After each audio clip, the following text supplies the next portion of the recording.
Yang pertama, pengertian kesadaran hukum. Kesadaran hukum adalah tingkat pemahaman, penghargaan, dan kepatuhan masyarakat terhadap hukum yang berlaku. Kesadaran hukum mencakup: pertama, pengetahuan hukum, yaitu mengetahui apa yang boleh dan tidak boleh dilakukan. Yang kedua, pemahaman hukum, artinya mengerti tujuan dan manfaat dari peraturan hukum. Yang ketiga, sikap hukum, artinya menilai hukum sebagai sesuatu yang penting dan perlu ditaati. Dan yang keempat, perilaku hukum, yang berarti tindakan nyata untuk menaati hukum dan melaporkan pelanggaran. Tujuan meningkatkan kesadaran hukum antara lain membangun masyarakat yang taat aturan, mencegah pelanggaran hukum sejak dini, menumbuhkan budaya hukum dalam kehidupan sosial, mendukung penegakan hukum yang adil dan efektif, dan mewujudkan ketertiban dan keadilan sosial. Faktor yang mempengaruhi kesadaran hukum. Yang pertama itu adalah pendidikan dan pengetahuan hukum. Semakin tinggi pendidikan hukum, semakin sadar hukum seseorang. Yang kedua, lingkungan sosial dan budaya. Norma sosial yang mendukung ketertiban memperkuat kesadaran hukum. Ketiga, keteladanan aparat dan pemimpin.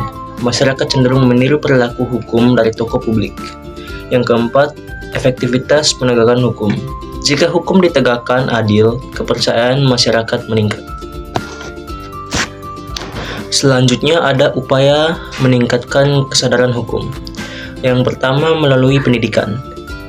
Integrasi pendidikan hukum sejak dini di sekolah dan perguruan tinggi, program ekstrakurikuler atau proyek profil pelajar Pancasila atau P5 bertema hukum dan keadilan, pelatihan dan penyuluhan hukum bagi guru, siswa, mahasiswa, dan masyarakat umum, simulasi sidang atau peradilan semua di sekolah atau universitas untuk memahami proses hukum, kampanye literasi hukum digital untuk menghadapi kejahatan cyber, hoax, dan ujaran kebencian. Selanjutnya, melalui peran dan pemerintah aparat. Pembentukan desa sadar hukum oleh Kementerian Hukum dan HAM, penyuluhan hukum gratis bagi masyarakat pedesaan dan daerah terpencil, penegakan hukum yang adil, transparan, dan tanpa diskriminasi, peningkatan profesionalitas aparat hukum seperti polisi, jaksa, hakim, dan advokat, pemanfaatan teknologi informasi hukum seperti portal JDIH atau Jaringan Dokumentasi dan Informasi Hukum. Selanjutnya, yang ketiga, melalui media dan komunikasi publik. Kampanye sosial melalui televisi, radio, media sosial, dan billboard tentang pentingnya taat hukum. Konteks edukatif digital seperti video pendek, infografis, podcast hukum, dan webinar. Kolaborasi dengan influencer dan komunitas muda untuk menyebarkan pesan positif tentang hukum, pemanfaatan film dan drama bertema hukum untuk meningkatkan empati dan pemahaman publik. Selanjutnya, yang keempat, melalui keluarga dan lingkungan sosial. Menanamkan nilai-nilai disiplin dan kejujuran sejak dini di rumah. Orang tua menjadi teladan dalam mematuhi aturan sosial dan hukum. Pembiasaan untuk menyelesaikan konflik secara damai dan adil. Mendorong partisipasi aktif dalam kegiatan sosial yang berlandaskan hukum. Dan yang kelima serta yang terakhir, melalui lembaga dan organisasi. Peran LSM dan organisasi masyarakat sipil dalam advokasi, pelatihan, dan sosialisasi hukum. Program CSR atau Corporate Social Responsibility, perusahaan untuk mendukung kegiatan sadar hukum. Kerjasama lintas sektor antara pemerintah, swasta, akademisi, dan komunitas. Forum diskusi hukum atau dialog publik di kampus, balai desa, dan media daring. Strategi peningkatan kesadaran hukum. Strategi edukatif. Menyusun kurikulum pendidikan hukum yang menarik dan aplikatif. Membentuk kelompok belajar atau klub hukum di sekolah dan kampus. Mengadakan lomba debat hukum, esai hukum, dan kuis hukum. Strategi persuasif. Mengajak masyarakat dengan pendekatan moral dan sosial bukan ancaman. menonjolkan manfaat taat hukum bagi ketertiban dan keadilan bersama. Strategi partisipatif melibatkan masyarakat dalam pembuatan dan pengawasan peraturan daerah, mengembangkan konsep law community empowerment, pemberdayaan masyarakat sadar hukum.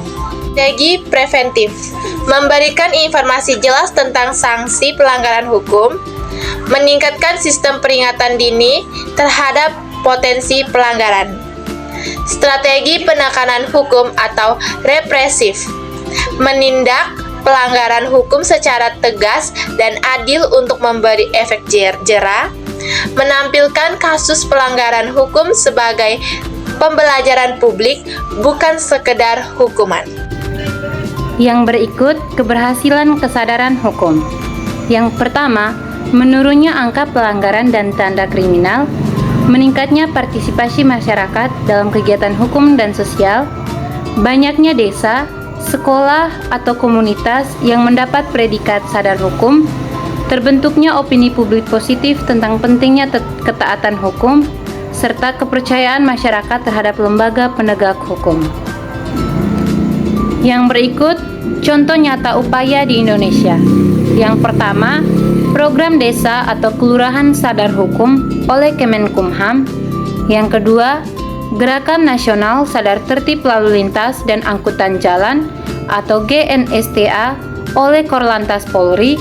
Yang ketiga, kampanye anti korupsi dan gratifikasi oleh KPK. Yang keempat, program Jaksa Masuk Sekolah oleh Kejaksaan Agung. Yang kelima, pendidikan hukum bagi pemuda dan mahasiswa oleh BPHN atau Badan Pembinaan Hukum Nasional. Jadi kesimpulannya, meningkatkan kesadaran hukum bukan hanya tugas pemerintah, melainkan tanggung jawab bersama seluruh elemen bangsa. Pendidikan hukum yang berkelanjutan, penegakan hukum yang adil, serta partisipasi aktif masyarakat merupakan 3 pilar utama dalam membangun budaya hukum yang kuat dan berkeadilan Indonesia.